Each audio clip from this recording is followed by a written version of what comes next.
નમસ્કાર દોસ્તો, મારું નામ દીપાલી છે. હું શહેરમાં રહું છું. મારી ઉંમર હજુ 31 વર્ષની છે. હું દેખાવમાં જવાન અને સુંદર છું, પણ મારી જિંદગીએ મને ઘણું બધું શીખવ્યું છે. હું વિધવા છું. 5 વર્ષ પહેલાં મારા લગ્ન સતીશ નામના યુવાન સાથે થયા હતા. સતીશ એક કંપનીમાં કામ કરતો હતો. અમારી જિંદગી ખૂબ સારી ચાલી રહી હતી. પ્રેમ, અપનાપો અને કેટલાક સપનાઓનું સુંદર સંગમ હતું. પણ કદાચ કિસ્મતને કંઈક બીજું જ મંજૂર હતું. એક દિવસ અચાનક સતીશની કંપની બંધ થઈ ગઈ અને તેની નોકરી ચાલી ગઈ. હવે તે ખૂબ તણાવમાં રહેવા લાગ્યો. હું તેને દરરોજ સમજાવતી અને હિંમત આપતી રહી, પણ તે કોઈની સાંભળવાની હાલતમાં નહોતો. સતત ચિંતા, તણાવ અને મનમાં ભારે બોજે તેને અંદરથી તોડી નાખ્યો હતો.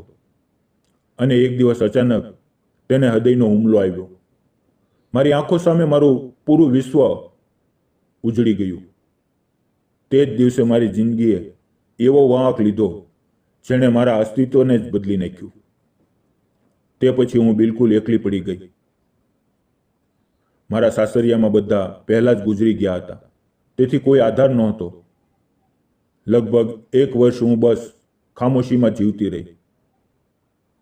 દર સવારે ઉઠવું, ભગવાન સામે બેસવું અને પોતાની જાતને પૂછવું, હવે આગળ શું? પણ કોઈ જવાબ ન મળતો.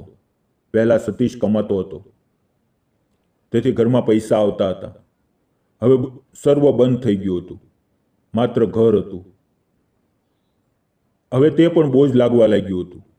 પછી એક દિવસ મેં નક્કી કરી લીધું, બસ હવે વધુ નહીં, કંઈક કરવું પડશે. હું ગ્રેજ્યુએટ હતી, પણ નોકરીનો ડર હતો. પછી નોકરી મળે તો પણ વિચાર્યું કે કંઈક પોતાનું કામ શરૂ કરું. મને જમવાનું બનાવવાનું હંમેશા પસંદ હતું, તેથી મનમાં આવ્યું લોકોને પોતાના હાથનું જમવાનું ખવડાવવું. પહેલાં કેટલાક દિવસ વિચારતા નીકળી ગયા. પછી એક દિવસ હિંમત કરી અને વડાપાવ વેચવાનો નિર્ણય કરી લીધો. થોડા પૈસા હતા, તેમાંથી એક મોટો વડાપાવનો ઠેલો ખરીદ્યો અને શહેરના એક ચોકમાં શરૂ કર્યું. શરૂઆતના દિવસોમાં વધુ ગ્રાહકો નહોતા, પણ મેં હાર ન માની. ધીમે ધીમે મારા હાથનો સ્વાદ લોકોની જીભ પર ચડી ગયો અને કેટલા જ દિવસોમાં મારી દુકાન પર ભીડ લાગવા લાગી. ચા અને વડાપાવ, આ બંને માટે મારો ઠેલો મશહૂર થઈ ગયો. રોજની કમાણી વધવા લાગી. પણ હવે એક બીજી મુશ્કેલી ઊભી થઈ ગઈ. આટલું બધું એકલા સંભાળવું ખૂબ મુશ્કેલ થઈ રહ્યું હતું. સવારે બજાર જઈને સામગ્રી લાવવી, પછી દિવસભર ઠેલા ઉપર કામ કરવું, સાંજ સુધી શરીર થાકીને તૂટી જતું. ત્યારે મેં વિચાર્યું કે હવે કોઈને મદદ માટે રાખવું જરૂરી છે. પહેલાં વિચાર્યું કે કોઈ સ્ત્રી રાખવું, પણ સમયે કોઈ મળ્યું નહીં. તેથી મેં ઠેલા પાસે એક બોર્ડ લગાવ્યું, વિશ્વાસુ અને મહેનતુ કારીગર જોઈએ. 3-4 દિવસ વીતી ગયા. એક દિવસ સવારે 11:30 વાગે એક યુવાન મારા ઠેલા પર આવ્યો. તેણે વડાપાવ ખાધા અને તે પાટી જોઈ. પછી તે મારી પાસે આવ્યો અને બોલ્યો, મેડમ, તમને કામદાર જોઈએ? હજુ પણ જરૂર છે? મેં પૂછ્યું, હા છે. તમને જોઈએ? તે હળવું મુસ્કરાયો અને બોલ્યો, હા મેડમ, મને કામ જોઈએ. મેં તેને ધ્યાનથી જોયો. સાદા કપડાં હતા, પણ ચહેરા પર આત્મવિશ્વાસ હતો. તે દેખાવમાં સારો અને સુસંસ્કૃત લાગતો હતો. મેં પૂછ્યું, તમને જોઈને તો નથી લાગતું કે તમને કામની જરૂર છે. તમારી પર્સનાલિટી તો કંઈક અલગ લાગે છે. તે મુસ્કરાયો અને બોલ્યો, કપડાં સારા હોવાનો મતલબ એ નથી કે માણસ અમીર હોય. મેડમ, હું ગામનો છું. નામ સંદીપ છે. હું ગ્રેજ્યુએટ છું. ઘણી જગ્યાએ કામ કર્યું છે, પણ ક્યાંય ટકી ન શક્યો. કેટલાય દિવસોથી બેરોજગાર છું. MPSCની તૈયારી કરી છું. તેની વાત સાંભળીને મને લાગ્યું, આ છોકરો ઈમાનદાર છે. મેં કહ્યું, ઠીક છે, પણ અહીંયા કામ કરવા માટે સર્વ કરવું પડશે. સવારે બજારથી સામગ્રી લાવવી, બટાકા છોલવા, બેસન તૈયાર કરવું, ગ્રાહકો સંભાળવા. તે તરત બોલ્યો, કોઈ તકલીફ નહીં મેડમ, હું બધું શીખી લઈશ. મેં પૂછ્યું, ઠીક છે, કાલથી આવી જાઓ. પણ હવે તમે ક્યાં રહો છો? તે થોડી વાર ચૂપ રહ્યો અને પછી ધીમેથી બોલ્યો, મેડમ, મારી પાસે રહેવાની જગ્યા નથી. તેની આ વાત સાંભળીને હું આશ્ચર્યચકિત થઈ ગઈ. ત્યારે તેણે આગલું વાક્ય કહ્યું અને મારું હૃદય જાણે થંભી ગયું. તે બોલ્યો, મેડમ, મારું નામ સતીશ છે. તે ક્ષણે મારું શરીર જાણે જામી ગયું. મારા હૃદયમાં તીવ્ર દુખાવો ઉઠ્યો, કારણ કે મારા પતિનું નામ પણ સતીશ હતું. કેટલીક ક્ષણો હું તેને જોતી જ રહી. મારી આંખો ભરાઈ આવી, જાણે મારી સામે મારા પતિની પડછાયો ઊભો હોય. પછી તેણે કહ્યું કે તે હાલ દોસ્તોના ઓરડામાં રહે છે, પણ હાલત સારા નથી. તે બોલ્યો, જો તમારી ઓળખાણમાં કોઈ ઓરડો હોય તો મને કહેજો. હું વાંચું પણ છું, તો શાંત જગ્યા જોઈએ. મારા ઘરમાં 3 ઓરડા હતા અને એક ઓરડો ખાલી પડ્યો હતો.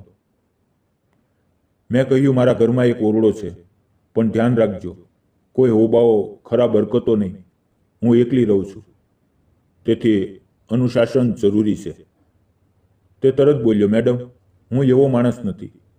હાલત ખરાબ છે, પણ મકસદ માત્ર મહેનત કરીને કંઈક બનવાનો છે. તેની આંખોમાં સત્યતા દેખાતી હતી.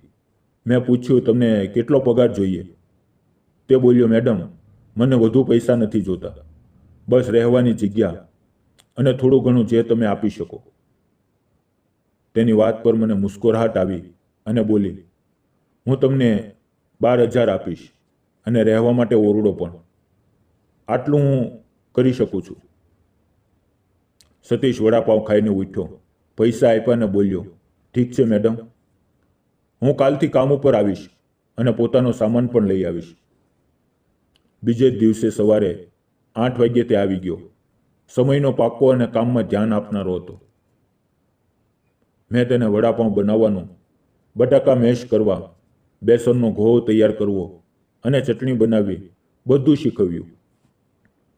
શરૂઆતમાં તેને માત્ર ગ્રાહકોને વડાપાઉં આપવાના હતા, પણ તે ખૂબ જલ્દી બધું શીખી ગયો. દિવસભર તે ઈમાનદારીથી કામ કરે અને સાંજે ઠેલો બંધ કરીને સીધો વાંચવામાં લાગી જાય. તેની મહેનત અને લગન જોઈને હું પ્રભાવિત થતી ગઈ. સાંજે હું તેને ઘરે લઈ ગઈ અને પોતાનું 3 ઓરડાનું ઘર બતાવ્યું. અમે બંનેએ મળીને ખાલી ઓરડો સાફ કર્યો અને તેણે પોતાનો થોડો સામાન ત્યાં મૂકી દીધો. મેં કહ્યું, તમે મારા ઘરમાં રહો છો, તેથી કેટલાક નિયમો માનવા પડશે. તે મુસ્કુરાયો અને બોલ્યો, હું તમારી ચિંતા કદી વધારીશ નહીં. તે એક વાક્યમાં તેનો વિશ્વાસ અને આદર અનુભવાયો. તે દિવસથી તે મારા ઘરમાં રહેવા લાગ્યો. તેણે કહ્યું હતું કે તે પોતે ખાણું બનાવશે, પણ મને તે વાત સાચી ન લાગી. મેં કહ્યું, તમે બહાર પૂરો દિવસ કામ કરો છો, હું ઘરનું ખાણું તમને આપીશ. તે સંકોચમાં હતો, પછી માની પણ ગયો. હું રોજ તેના માટે ડબ્બો તૈયાર કરવા લાગી. સમયે કામ ઉપર આવવાનું, પૂરી લગનથી કામ કરવું, આ તેની આદત બની ગઈ. વડાપાઉં બનાવતા બનાવતા તેના હાથમાં અદ્ભુત સચ્ચાઈ અને સફાઈ આવી ગઈ અને તેની મીઠી મુસ્કાનથી લોકો પણ ખુશ રહેતા. ગ્રાહકોની ભીડ વધતી ગઈ અને ઠેલાની કમાણી પણ હવે ઠીકઠાક ચાલી રહી હતી. પણ એક દિવસ હું અચાનક બીમાર પડી ગઈ. તીવ્ર તાવ અને એટલી કમજોરી કે પથારીમાંથી ઉઠવું મુશ્કેલ હતું. આગલા દિવસે સતીશ ઠેલા પર ગયો. ત્યાં હું ન મળી તો સીધો ઘરે આવ્યો. દરવાજો અડધો ખુલ્લો હતો. અંદર આવ્યો તો મને પથારીમાં પડેલી જોઈ. તેણે કંઈ કહ્યું નહીં, બસ ધીમેથી પાસે આવ્યો અને મારા કપાળ પર હાથ મૂક્યો. તેનો હાથ ઠંડો હતો, પણ તે સ્પર્શમાં અત્યંત ચિંતા હતી. તે ધીમેથી બોલ્યો, તમને તાવ છે? તેણે મારું માથું સહેલાવ્યું, ઓઢણું ઠીકથી ઓઢાડ્યું અને બહાર ચાલ્યો ગયો. કેટલીક વાર પછી એક ડૉક્ટર લઈને પાછો આવ્યો. ડૉક્ટરે દવા ઇન્જેક્શન આપ્યા અને કહ્યું કે મને આરામ જોઈએ. હું અડધી બેહોશીમાં હતી, પણ બધું સાંભળતી હતી. ડૉક્ટર પાસે પૈસા પણ સતીશે જ આપ્યા. પછી તે સીધો રસોઈમાં ગયો અને મારા માટે હળવું જમવાનું બનાવ્યું. મારું માથું ફરી રહ્યું હતું, પણ હૃદયમાં એક અજીબ શાંતિ હતી. કોઈ મારી સંભાળ લઈ રહ્યું હતું. તે જમવાનું લઈને આવ્યો અને બોલ્યો, ગરમ છે, થોડુંક ખાઈ લ્યો. હું ઉઠી નહોતી શકતી તો તેણે ધીમે ધીમે મારું માથું પોતાના હાથમાં લઈને મને આધાર આપ્યો અને ચમચીથી ખવડાવવા લાગ્યો. હું કંઈ ન બોલી, તેને જોતી જ રહી. તેના ચહેરા પર ચિંતા અને તેની અંદર એક નરમ અનકહી લાગણી હતી, જેનું નામ હું જીભ પર નહોતી લાવી શકતી. જમ્યા પછી તેણે પાણી આપ્યું અને બોલ્યો, આરામ કરો, ઠેલો હું સંભાળીશ. અને તે ચાલ્યો ગયો. તે દિવસે પહેલીવાર મને લાગ્યું કે મારી જિંદગીમાં ફરી કોઈએ પ્રકાશ કર્યો છે. તે માત્ર કામ કરનારો છોકરો નહોતો, મારી એકલી દુનિયામાં એક નાનકડી આશાનો દીવો બની રહ્યો હતો. આખો દિવસ તેણે એકલાએ ઠેલો સંભાળ્યો. ગ્રાહકોની ભીડ, પૈસા સંભાળવા, ઓર્ડર આપવા, સફાઈ, બધું જ કંઈ થાક્યા વગર, ચીડ વગર. અને સાંજે સીધો મારી પાસે આવ્યો. તે દિવસે જ્યારે મારી તબિયત ઠીક નહોતી, તે દરરોજ મારી દવા, જમવાનું, આરામ બધું ધ્યાન રાખતો. તેની આ સેવા જોઈને મારી આંખો અનેક વાર ભરાઈ આવી. હું વિચારતી, ક્યાંથી આવ્યો આ ભગવાનનો મોકલેલો માણસ મારા જીવનમાં? 3-4 દિવસ સુધી તે લગભગ સાંજે મારા જ ઘરે રહેતો, મારી દરેક જરૂરિયાત પર ધ્યાન આપતો. 4 દિવસમાં હું ઠીક થઈ ગઈ. પણ તે દિવસોમાં તેણે જે સેવા અને ખ્યાલ રાખ્યો તેને હું જિંદગીભર યાદ રાખીશ. એક દિવસ મેં તેને કહ્યું, સતીશ, તું ખૂબ સમજદાર છો, દિવસભર કામ કરા છો, રાત્રે વાંચા, આ બધું કેવી રીતે કરી લે છે? તે હસીને બોલ્યો, મકસદ સ્પષ્ટ હોય તો બધું થઈ જાય છે. તેના શબ્દો મારા હૃદયમાં ઉતરી ગયા. મેં કહ્યું, તું વાંચ, પૈસા હું આપીશ, મને લાગે છે તું ખૂબ આગળ વધીશ. પણ તે તરત બોલ્યો, ના મેડમ, હું તમારી પાસેથી કંઈ નહીં લઉં, તમે મને પહેલાં જ ઘણું આપી ચૂક્યા છો. તેની નમ્રતા જોઈને મને મન પીગોઈ ગયું. તો પણ તે રોજ મહેનતથી કામ કરે, સાંજે વાંચે. તેની કેટલીક પરીક્ષાઓ આપી દીધી હતી, પરિણામ આવવાનું બાકી હતું. હું રોજ તેનું ટિફિન બનાવતી, પણ એક દિવસ મારું મન ખૂબ ભારે હતું. જૂની યાદો ભરાઈ આવી. મારા પતિનો ચહેરો, તેની મુસ્કાન, તેની વાતો, બધું સામે આવવા લાગ્યું. હું બારી પાસે બેઠી અને ચૂપચાપ રડવા લાગી. ક્યારે વખત વીતી ગયો ખબર જ ન પડી. તે ક્ષણે મારા હૃદયમાં 2 દુનિયા હતી, એક ખોવાયેલો ભૂતકાળ અને એક ધીમે ધીમે ઉગતી નવી આશા.